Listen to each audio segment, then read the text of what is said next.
பேசுவோம் வட்டியும் வியாபாரத்தை போன்றதுன்னு. என்னைக்காவது அமெரிக்கன் டாலர் ரிவர்ஸில் போயிருக்கான்.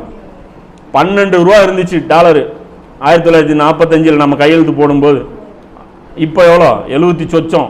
வரலாற்றில் எப்பயுமே ரிவர்ஸில் போனதே கிடையாது, ஏறிக்கிட்டே தான் போகும். இதான் எல்லாம் சொல்கிறான், பன்மடங்கு ஏறிக்கிட்டே போகணும்னா என்னது வட்டி. அது ரிவர்ஸ் இன்க்ரீஸில் தான் போயிட்டு இருக்கும், டிக்ரீஸில் அது போகாது. இது ஹராம்னு முதல்ல ஃபத்வா கொடுக்கணும். நிர்பந்தமான சூழ்நிலை, இது இல்லைன்னு நீங்கள் சாப்பிடவே முடியாது. அதனால் பயன்படுத்தவும் செய்யணும். அதே சமயம் சேமிப்பாக அதை வைக்கிறத அவாய்ட் பண்ணுறது சிறந்தது. மற்றபடி பேங்க்கில் வட்டிக்கு நீங்கள் கணக்கே எழுதுனாலும் வேலை செய்கிறது ஹராம்.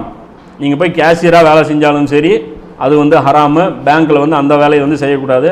வண்டி ஓட்டுறது லொட்டு லொசுக்கு அது வேறு விஷயம்னு வச்சுங்க.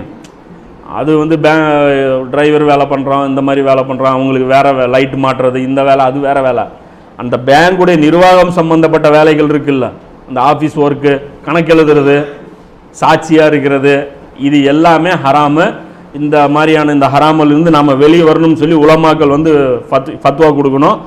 இறை நம்பிக்கை கொண்டவர்களே, பன்மடங்காக பெருகி வரும் வட்டியை உண்ணாதீர்கள், அல்லாஹ்வுக்கு அஞ்சுங்கள், நீங்கள் வெற்றி பெறக்கூடும் அப்படின்னு சொல்லி அல்லாஹ் 3ஆம் அத்தியாயத்தில் 130 வசனத்தில் அல்லாஹ் சொல்கிறான். மக்களுடைய செல்வங்களுடன் கலந்து பெருக வேண்டும் என்பதற்காக நீங்கள் வட்டிக்கு விடும் பணம் அல்லாஹ்விடத்தில் பெருகுவதில்லை. 30ஆம் அத்தியாயத்தில் 39 வசனம்.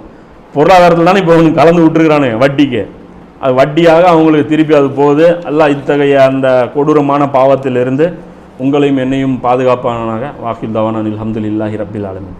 இன்ஷா அல்லாஹ் இது இப்போ இந்த வட்டி சம்மந்தமாக அது பேசியிருக்கோம்ல, அதை கரன்சி சம்மந்தமாக இது ஒரு தனி சாப்டர். இப்போ 3 விஷயம் நம்ம பேரலாக கடைசியாக அட்டாச் பண்ணிக்குவோம் இன்ஷா அல்லாஹ். அடுத்தது இந்த பெரிய அடையாளங்கள் முன்னறிவிப்புகள் இருக்குல்ல, அதெல்லாம் அப்போ தான் புரியும். இல்லைன்னா சம்மந்தமே இல்லாமல் இருக்க மாதிரி இருக்கும். ஏன்னா நடக்கிற நிகழ்வுகள் எல்லாமே இதோட தொடர்புபடுத்தி தான்.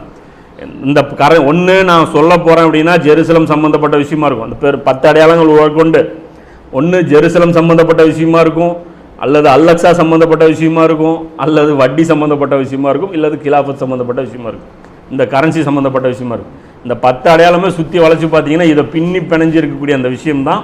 இந்த சிஸ்டத்தை உடைக்கிறதுக்காக வரக்கூடிய சூப்பர் ஹீரோக்கள் தான் மஹதி அலைஹிஸ்ஸலாம் அவர்களும் ஈசா நபி அவர்களும். இதுதான் வேலை. அப்போ வேலை என்னன்னு தான் முதல்ல புரிஞ்சிக்கணும்.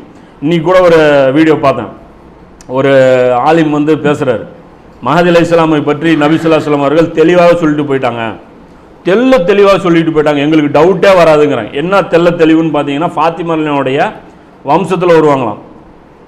டவுட்டாக கண்டுபிடிச்சிட முடியுமா ஃபாத்திமாவுடைய வம்சத்துலேருந்து வந்தாங்கன்னா? 2வது அடையாளம் சொல்கிறார், நெத்தி பெருசாக இருக்கும் அப்படிங்கிறாங்க. எவ்வளோ பெரிய அடையாளம். அடுத்தது